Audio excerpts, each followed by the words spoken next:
Good evening to you from Levi's Stadium, where the 49ers hosting the Cardinals. Arizona coming in riding high after that stunning upset of the Cowboys last week. But San Francisco feeling pretty good themselves, 3-0 on the year, looking to make it 4-0 for the first time since 2019. Christian McCaffrey chasing history today, looking for a touchdown in 13 straight games, including the playoffs, since arriving in the Bay in the middle of last season. And on the Niners' first drive of the game, he punches it in from a yard out, breaking a tie with Jerry Rice to take sole possession of the longest scoring streak in franchise history. Next possession for San Francisco, and McCaffrey does it again, hurdling a would-be defender, staying on his feet, and finding pay dirt for an 18-yard score. After an Arizona field goal, McCaffrey completes the first half hat trick with a 6-yard touchdown pass from Brock Purdy. But just before the half, the Cardinals find the end zone for the first time.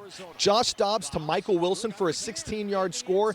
Niners, though, still firmly in control, up 21-10 at halftime.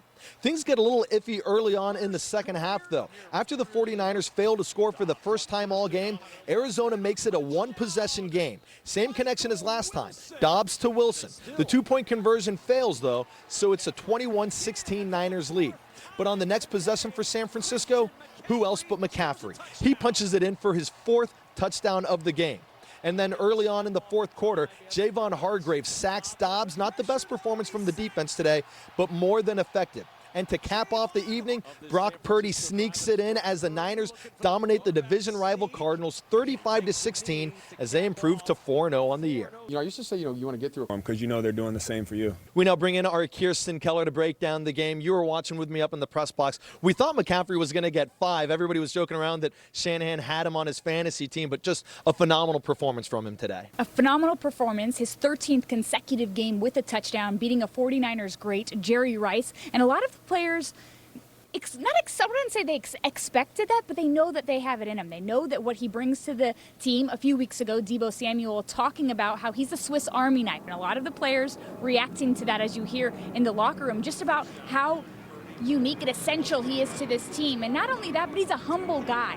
He's not somebody that likes all the lights shining bright on him, and he just thanks all and gives credit to all of his teammates, and rightfully so. But today he shined bright under the, well, not the primetime lights, but a daytime matinee. The primetime lights are coming next week, but also Brock Purdy. This guy just continues to impress. 20 of 21, 2 touchdowns, 1 on the ground, 1 through the air. Just another incredible performance from him as well. Exactly right. He's just one of 4 quarterbacks to have 1 incompletion on the day. And even he said in the press conference that he didn't even realize that he had only 1 incompletion, that coaching staff had to tell him, and he's like, oh wait, I really did only have 1. And the players being just as surprised as well. Also, a lot of the players in the locker room joking, they say, what else now does the public and media and all these critics need to know about Brock Purdy, that he is the guy to lead this team? And so today, he really just showed how poised he is in the pocket, how patient he is to wait for the right target to open. I think that the 49ers faithful should be ecstatic about him, and no longer Mr. Irrelevant, but definitely Mr. Relevant. I mean, he's always going to have that Mr. Irrelevant tag, which is so special. The last guy taken in the draft last year, but look at what he's doing now. He's undefeated as a regular season starter. And then one of his favorite targets today was Brandon Ayuk, 6 receptions, 148 yards receiving, and it was quiet. Just like Purdy's, only 1 incompletion. It was a quiet day, not a ton of throwing from Purdy, just 21 pass attempts, as you mentioned. But I think that says something about the way this offense operates, how efficient it is when they're putting up incredible stats like this, and you almost have to look at the box score because you're not realizing how incredible of a performance you're watching in real time. Exactly right. 49ers have so many offensive weapons, and you didn't even see some of them shine bright today.